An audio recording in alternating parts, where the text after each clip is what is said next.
Can y'all send Courtney home? Can y'all please let that lady go to the house? Because really, I've said this before, Courtney is really just here to take up damn time and to be on the show and be around these people that she feel like are her friends. She not here for that man, nor this marriage. How we get up, just call back, right back. We can spend, then get it right back, man. She just gotta want all of that, so that's why I bought. Hey y'all, what's up? Jami, that's me here. Welcome back to the channel. It is time for us to get into Married at First Sight. This is episode 10, I believe, okay? Let's jump right into it. So Adam and Marissa, they're starting to have, I won't say serious conversations because I felt like this sit down wasn't serious, although Marissa did attempt for that to be it because they are so terrible at being serious with each other. So she decides to ask a few questions to try to go deeper with him. But if y'all notice the way he answers questions, he never wants to go deep. Something is going on with that man. Okay, something going on with that man. He too gives, I'm just here for the cameras. But the first question she asked him, what's an assumption that people have made about you that you feel they're wrong about? And so he goes on to say that he feels like people may think that he's surface level because he likes to jet ski and work out. But he feels like there's more to him. He's a more complex person and he has an intelligent side. And I'm just like, I haven't really seen the intelligent side show up. Okay. But I do feel like you are a complex person because of how you refuse to go deeper. Okay. So you got that part right. Now he asked her what's something that she wants to try sexually that she hasn't. Y'all was supposed to be having serious conversations. How did we get here? See, this man Adam definitely gives F boy still, right? Of course, he was thrown into a marriage. I don't think he really didn't prepare himself for it. But he gives F boy, he gives the vibes of the man that will rock out with you for a good 3 months consistently. Have you thinking that, oh, he locked in. And then by that third month, start switching up, slowly pulling back or ghosting your ass. Like, it's just some about it. And I cannot stand, I just, Anywho, she asked him, what's something that scares him about being married to her? And so he says, nothing in particular. I can't really think of that. Of course, you can't think of that because y'all haven't gone deeper. She hasn't shown you anything outside her cootie swallow in her body. Like, and even when she is showing you stuff, you ain't paying attention that much. When she tried to open up in the therapy session, and you got Courtney over here talking about how Nick was showing up. No, baby. Get into how this man showed up. She done opened up about her daddy being very vulnerable, and he gonna talk about some damn cheating. Oh, somebody cheated on me. And that was a lot for me. I had to go to therapy or what. I don't believe none of that man talking about. I want to know about your home life. She's spending a lot of time talking about her home life as a child growing up. What was yours like? What did you go through? What made you who you are today? Why your family didn't show up to the wedding? Like, why they still ain't coming around now? Like, have you even seen the man on the phone with his parents? Like, does he even pick up the phone when he around you? Does he answer the call? Like, what's going on? You know what I'm saying? He's so unserious to me. Just off of the stuff that he says, I think she asked him about his insecurities. He goes on to talk about, oh, I'm my body. I was really small at once upon a time. It was a really struggle for me to gain weight, and then now I was able to figure it out, and I got in the gym. And I'm like, so is that still an insecurity for you, sir? Now that you done put on weight, I can't tell the way you walking around with your shirt open all the damn time. So what else is going on? Get to the real information. I'm saying. Hmm. He says that he goes on. She asked him about what scares him in the marriage. He feels like they're financially stable. She says, yeah, but when I was coming up, finances became a problem in my parents' marriage, right? My dad was like the breadwinner for a long time. My mom stayed at home. And then at some point, daddy stopped working. And mama had to get up off her tail after a decade or so and get out there and get a job to support them. So they went through a whole lot. Okay. So then she asked him, that's when she asked him about the insecurities or whatever. But before that, I don't think he had much of a response. I think he may have said, oh, that's tough. I feel like when one person opens up about their family life, especially if you're in a partnership, I feel like you ain't got none you could relate to. Or if you can't relate to it, I feel like maybe you could open up about your family a little bit more. Like, he's just not doing it. Anywho, he wants to change the topic from whatever the serious questions they're asking to some truth or dare type stuff. I said, girl, Yeah, let's get into truth or dare because that's really our game right there. Okay. So she asked him what's the craziest place that he's ever hooked up with somebody, right? And I'm like, okay, this sucks for you. Of course it's truth or dare, but even with truth or dare, you can ask him some real questions, but you decided to meet down to his level and play the surface level game instead of keeping it, or shall I say going deeper. But either way, he says the jet skis, or she said jet skis. He agrees. He says it was his ex idea. She's like, "Oh, I'm surprised that it wasn't your idea." He was like, "Yeah, but I'm not like that. I've never even asked my ex for a threesome. I've never had a threesome." She was like, "Yeah, me neither." He said, "But under the right circumstances, I would consider it." And she was like, "Oh, really? Well, would you want to do a guy or a girl?" And he said, I mean, at least he was slick, I guess, open to it. Cause men love asking a woman to do a threesome, honey. But when she mentioned bringing a man in, child, they be a little shaky. But now I see why he was so protective over there of Felipe. Remember that? And we was like, you need to mind your own business. It's because he too got a crush on Felipe. It's what it's given. So he says, if it's a guy, we have to be really careful. And then says, just call Felipe. Just call him. If we lazy, we could just always give him a call. He gonna always be up for it. Whoa. Okay. Child, why I'm thinking about Bryce and Zach. Anywho, child, let's keep going. So Nikki and Sean, she decides to do some type of Nick or whatever it was that Sean named it. She wants her partner, because I think they started talking about the relationship. She wants her partner to be her best friend, right? And she says it's important to build a foundational connection between the two. So he asked her about their connection and the trust that they have, and does she see a pathway for them to, be a yes on decision day. And she says they have made tremendous strides. Child, look like he's giving a little piece of setback, but she says that they've made tremendous strides and she is more hopeful of seeing them together. But for how long? Okay. She's now feeling like they are compatible. And he is being very open with her when it comes to like helping her out with the intimacy of it all. Okay. So she feels like she can appreciate that. We're going to see. So Sean says that he needs to feel romantic sparks. Sparks with his partner. Okay. And then he says the only thing that could get in the way of them, building that is her trying to block out her real feelings and not honor her feelings. Right. And I can understand Sean feeling like she's giving mixed signals, I guess, a little bit. But then I also understand her because to her, she feels like that's just her going at a certain pace. I feel like when he sees her smiling him more, or flirt with him more, or whatever the case is, he may feel like she's not fully acting on those feelings, and to him acting on those feelings may look like doing a little more touchy feely, whatever, but she's still taking her time with it, right? And because she's not moving further and he could tell that she's kind of like liking him, he feels like there's a blockage up. And maybe that could be true too. Maybe she does like him, but she's kind of blocking it because he's not her normal type or something. I don't know what's going on in her head, but maybe they both right. But either way, he feels like that would be something to affect them if she keeps getting in her head and not going with her feelings and just going with the flow and just honoring it. Don't restrict yourself. Okay. So she's saying that she needs to get out of her own way then. Right. And she says she wants to have a sexual connection with him. Right. And she says she's going to have to do some things that's going to make her feel uncomfortable. Now, child, when he approached her with that thing to make her feel uncomfortable, Miss Ma'am said, hell no. Okay. Hell no, is what she said. But he says that he's looking forward to her unblocking her blessings. Okay. It does seem like she likes him, but I mean, I think he's getting to her mentally, I guess, just not the physical. I don't know. Good luck. Tori and friends, right? She's sitting up there with her friends. She tells them about Felipe.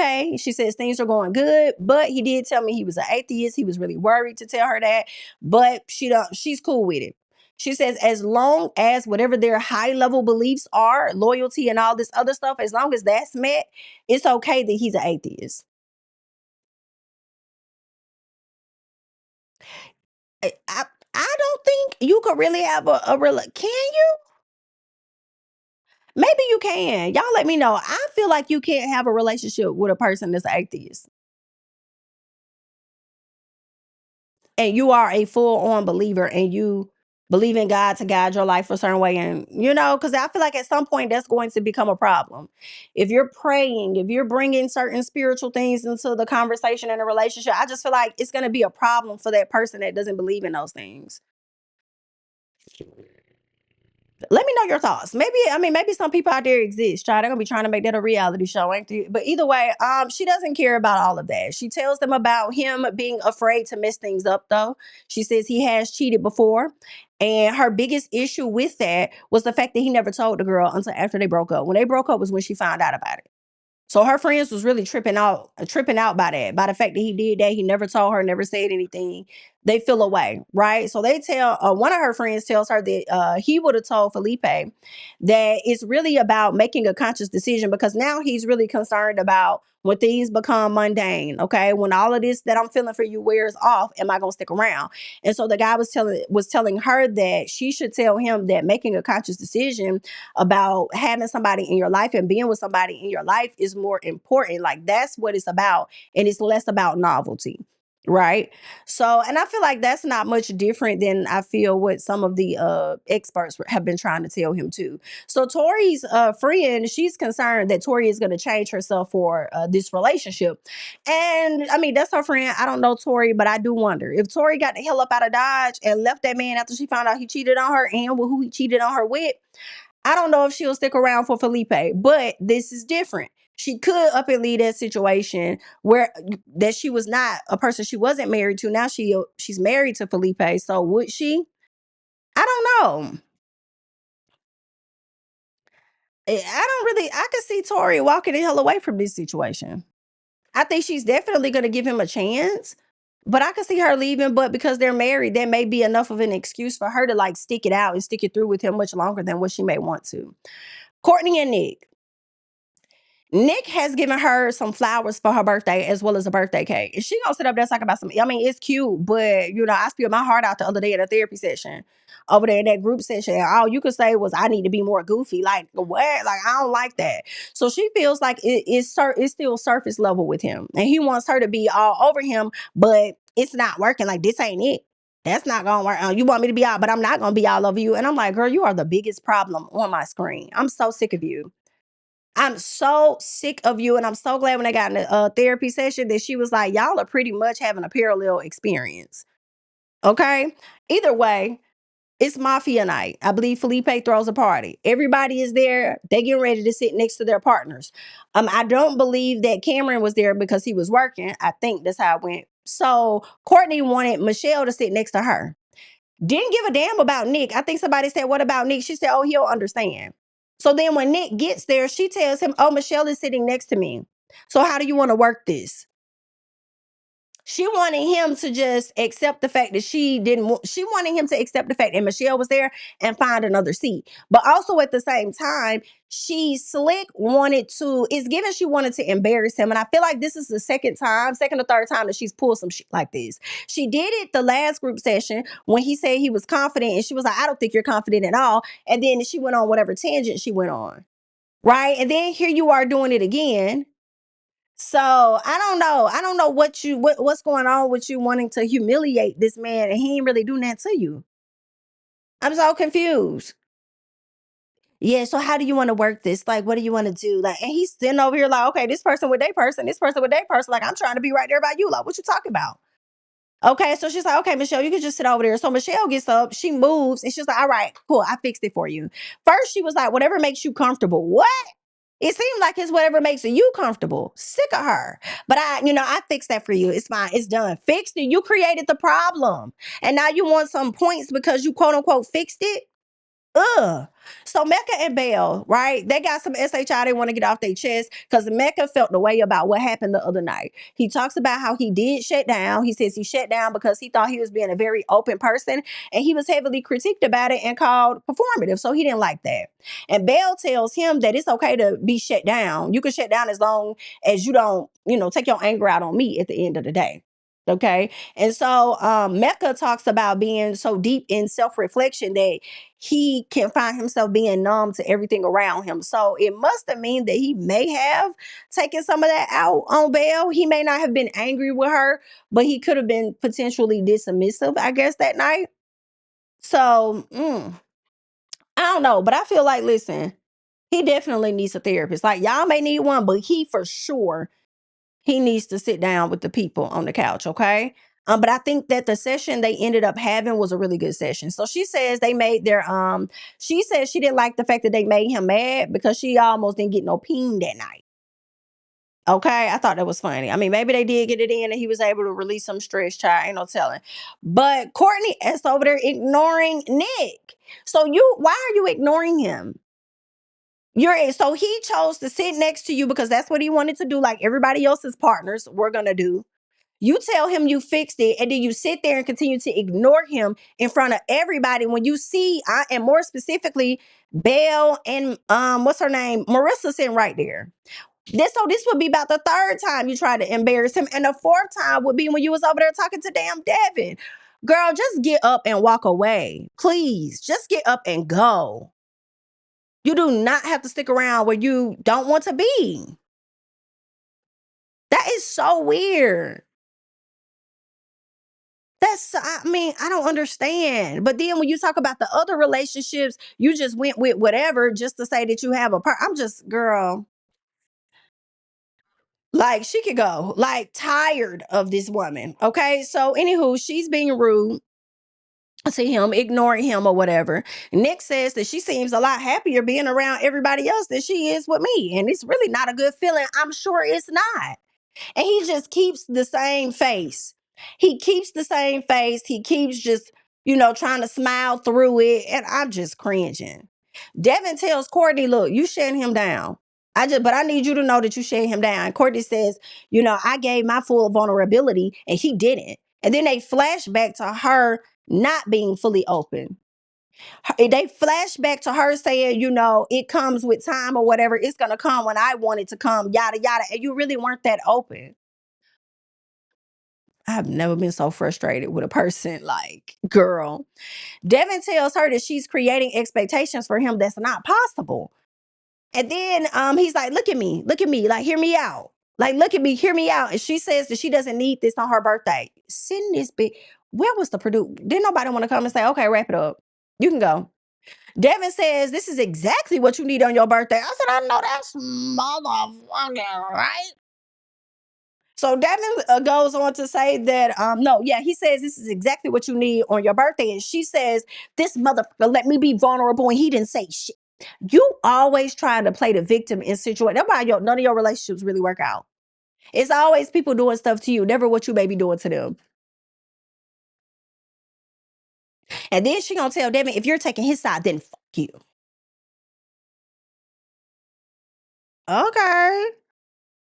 So Courtney says that she deserves to be loved too. I deserve to be loved for who I am. I'm exhausted, girl. I'm exhausted. This is crazy.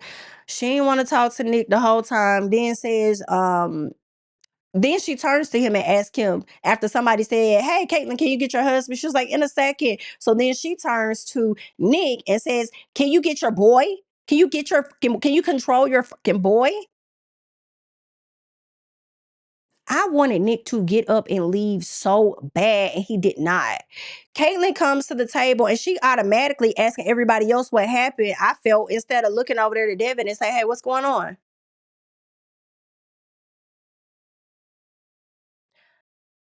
The connections are definitely not being made deeper. Like, they're not making no deeper. Like, everything is really surface at this point, 3 weeks in. They can't, I don't know, they ain't having no real conversation. Cause I'm just like, I mean, I know Belle could be doing a little, maybe too much with Mecca, but I can appreciate how she shows up a bit. Like, if I feel like if it was an argument, if this was Belle and Mecca, Belle would have came and asked him straight, like, what's going on? Cause if he's a part of the argument, to me, that makes sense. I'm gonna ask my husband, what's going on? What happened? Okay, cool. So what you say? What's going on? What's what? Oh, okay. I didn't really like how she came and sat down. So when he acknowledged that and tried to tell her that, you know, she says, I mean, I just got here and I don't really know you. I don't know. So what the hell y'all been doing these past few weeks? You don't know him? What y'all been doing? Devin looked so crushed. He looked disappointed. He looked like I can't even really react because if I do anything else too much, then that's gonna be a damn problem. So now I gotta just sit here and deal with the fuck shit. So they get to the house, right? I felt like Devin was trying to maintain his, trying to control his emotions. I felt maintaining himself, but I don't be liking when he kind of laughs though. I feel like that be giving manipulative just a little bit when I feel like he kind of laughs. Maybe that's his way of like he's frustrated too. Like, like is it that serious? I don't know what he's thinking in his head, but maybe that's some type of thing he uses to deal with stuff when he's frustrated. I don't know. But I don't really like when he laughs. But all in all, Caitlyn feels like Devin gaslighting her. But I felt like she was gaslighting the shit out of him, telling him how wrong he was. Okay, then turn around and call the man a 5-year-old. And it's like, how do you not like? I feel like he's justified in my opinion. He has a right to feel like, damn, you ain't even asked me what happened. You asking everybody else, like I'm automatically the damn problem. And I didn't feel like Devin did anything wrong talking to Courtney, trying to give her advice. Right? I didn't really think he was wrong. Like, hey, look at me. You know, like hear me out. Just hear me out. And she all on her phone. She don't give a damn. He really should have stopped talking to her because it ain't no getting through to her. But either way, at the end of the day, she calls him like a 5-year-old, and then she says, "You expect me to trust you as the leader of my life? Never gonna happen." They are saying the quiet part out loud. They don't like you guys. They don't like y'all. They don't fucking like y'all. And truth be told, I want Caitlyn and Courtney to go ahead and just bump cats at this point. Bump the cats at this point and go ahead and marry each other because y'all are definitely giving twin flame for me. In my personal, and I'm sorry, I feel like Caitlyn's a bit weird. She on that line with Courtney. Okay. But I'll let y'all have at it in the comments, all right? I can appreciate the apartment cameras though for us to see what the hell was really going on because I definitely would have been putting everything off on Devin, like Devin's the problem, but seeing some of this interaction and how she was talking and shit, and I really feel like he didn't really do nothing. And then you don't even have the full scope of what happened and you still mad at him? Weird. So he apologizes to her the next day and blames it on his drinking. And I'm like, drinking for what? Like, what did you do? Is there something else we didn't see? Like, what? You ain't doing that. So then she asked, she said, well, let me say this. She started talking about relationships and what she's dealt with in her past. And I'm like, listen, Caitlyn, baby, you're acting like being in a relationship is such a problem. And if it's such a problem for you, then why are you here? Where is your scooter? Okay. Get your scooter, get Courtney, and skedaddle. That's all you got to do. Just skedaddle. Okay. Mecca and Belle over there talking. He says that he felt attacked, right? That goes to the therapy session. He was very open. I felt attacked. He felt like he was doing something wrong, right? He felt like whatever the vulnerability he put out there, he felt like it was taken and it was thrown in his face. He says that he hold Paul and Michelle in high regard. So for them to say that he was performative, it really hurt his feelings. And Belle yells, she tells Paul that Mecca shut down for a while. Paul receives the information. He apologizes to Mecca. Paul asks him about how his relationship has evolved. Mecca says that he needs to be further, there needs to be further allowance for him to break down his fears, his walls, to help this relationship to blossom, right? And he says that he has been pushing away love. He says he could see himself loving her.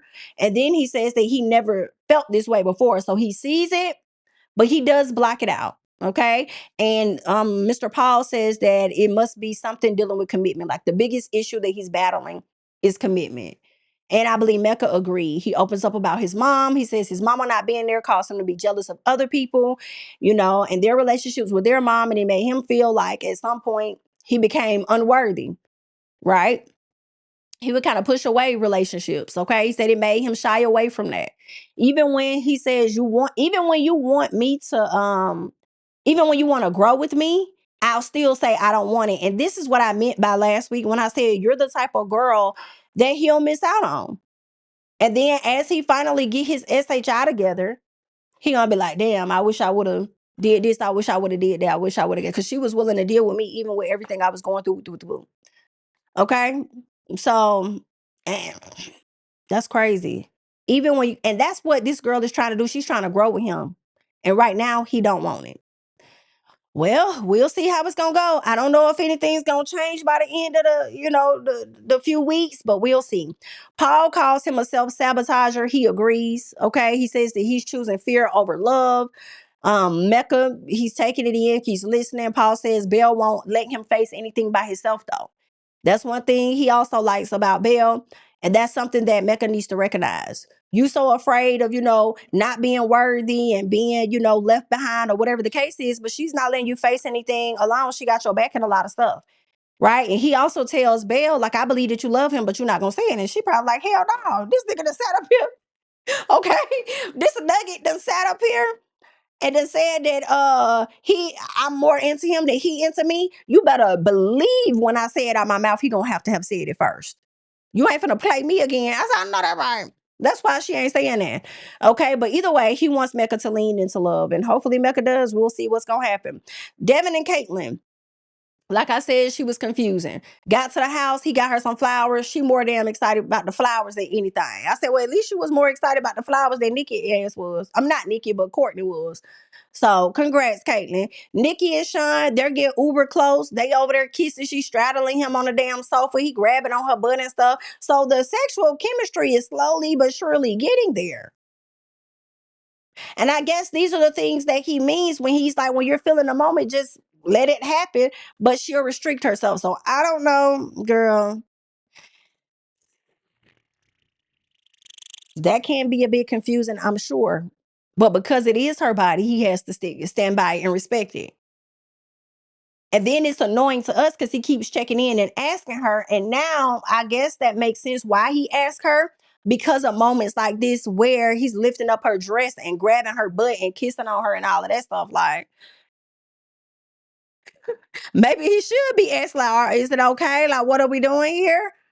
But I also feel like I think she too wants the moment to just flow. And I think that when he asks her, it turns her off. Even if she was going to probably go further with him later that night, he just messed it up by asking her. And now she don't even want to do it no more. Like, you don't worry about it. Don't worry about it. You keep it. Don't worry about it.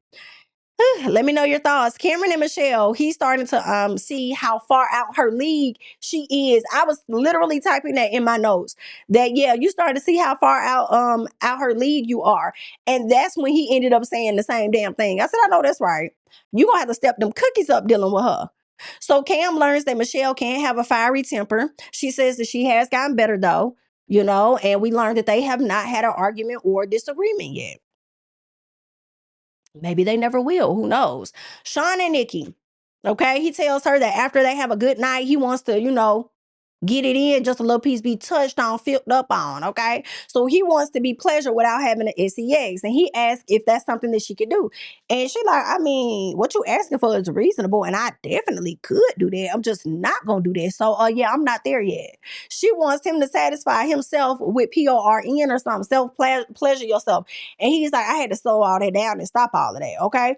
Because now that I'm married, I don't want the PRN to be overtaking what's supposed to be happening in the marriage. Like, I want a real marriage. I want to get the dopamine and all of that off of me and you. Not so much as over here with that. You know what I'm saying? So I'm trying to, hold out, hold back. And I also feel like you trying to hold that stamina in. Possibly. So when the first time do happen, you might be able to go a little longer. You feel what I'm saying? But I got a feeling that you ain't gonna be able to go that long. But anywho, he tells her that if she doesn't want them to if she doesn't want to do that, then he understands. Right? But then he also follows it up with saying that that's a part of being a wife. Is you cool? Is you cool? Let's keep going. Belle and Mecca have a super cute moment where they're role playing and then they play basketball and then they kiss each other. We get over there to Courtney and Nick over there with Dr. Lisa, and Courtney says that she shut down after the group session. She felt insulted. She opened up. Nick didn't really open up and she didn't like that. Nick says that he isn't great with coming up with truth bombs and he felt like he disappointed her. Dr. Lisa says y'all are asking the same thing. One is asking it on a physical level. The other one is asking it on a heart level. Baby, I don't even think Courtney knows what level she's asking for it on. But she needs to be asking it on the get the hell out level for me. Okay. So Nick agrees, but he says that it's not solely physical for him. It's also emotional. He says they don't talk that much. Exactly. He doesn't know where he stands with her. Still to this day. He done said this more than one time. He feels like he's a nuisance. Okay, and that she doesn't want him around. He brings up the birthday dinner and how she showed her ass, and she didn't really make space for him. And she says that she can recognize her mistakes or whatever. But then she goes on to talk about her parents and how they didn't sit near each other during the, when they were for their birthdays. And girl, y'all ain't your parents. And you acting like he ain't got parents too that's been married for 35 years or so. Girl, like what? Anywho, Dr. Lisa says that she feels like Courtney is more guarded, and she is. Courtney says, well, if he feels that way, like this or that, like, I don't want you to feel that way. You know what I'm saying? Like, I don't want you, tell me what it is that I can do. Why? Then y'all had that talk the last session and you ain't trying to do that? You get the ick more and more. I can't. He ain't even that bad. Like, girl, what? Anywho, it doesn't, I just cannot. Just go. Just go. So he wants her to initiate things more instead of him having to do it. And she's like, okay, I just feel like we need to hit the reset button. It's too damn late in my personal. It's too late. It's just like, you want a kiss? Damn, here. Mwah. Okay. Girl, I cannot. Ooh, I need her to leave next episode. Like, please. Put all of us and yourself out your misery. And you do all of this BS and get down to decision day talking about some yes. Sean and Nikki, they do this sexy activity. He got her tasting different stuff or whatever with her eyes, with her blindfolded. She brings up the conversation afterwards about what he said earlier. And she said, I understand how you felt, but you said some stuff I ain't really like. And one, you said it was a part of a wife showing up or whatever, or a duty as a wife. And then you also said that you needed a release. Like, I kind of felt the way about that. Like, I don't like all of that. He don't remember him saying that at all. He says he would never say something like that. Except for you did. You may not have said those exact words as she's saying it, but you did say that's a part of showing up as a wife, which also gives to me a duty as a wife. Like, yeah, I feel that way. I feel like those are the same thing. So she starts talking, and then he says, let me finish. Okay, let me keep going. All right, because things could go really differently based on the way that you characterize that. So let me keep going. And let me get this all out. And I appreciate, you know what? Nikki literally sat there. As much as he could have got his ass cussed out, she sat there understanding and she just listened like, okay, I'll let you talk. Will you go ahead? All right. Child, let me tell y'all something. I feel like Sean was over there showing up better, I feel, because the whole goal was to get some nookie. He was over there showing he was having better behavior because he was hoping that better behavior was going to lead to some nookie. Because he was already kind of advanced and she's straddling him, letting him kiss all on her, grab and grip the booty and stuff like that. Like, yeah, he was on his best behavior for that. So then he says, girl, get out. This is what he's saying in the confessional. Girl, get out of here. Ain't nobody sweating you. And I'm like, wait, did y'all clip this in this time? Because I could have sworn he said that before earlier on. Didn't he say that before? Ain't nobody sweating you. I feel like he said that earlier on and they clipped it back in this part. But either way, it is kind of giving that you sweating her.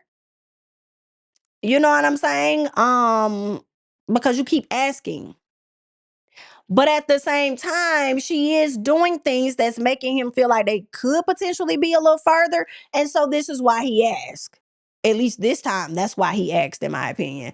But try to get into it. I think the next episode is going to pick up on these two and their conversation that they're having about the whole sexual situation. So we'll see. Hopefully, I wonder how he going to feel once he learned that you indeed said that. He's probably just going to apologize. But y'all leave your thoughts and comments down below, child. That's all that I got because Nikki done really not Nikki, but Courtney really done pissed me off. And then Caitlyn, I'm looking at you sideways. So I'm just tired. I'll catch y'all in the next one. Bye, honey.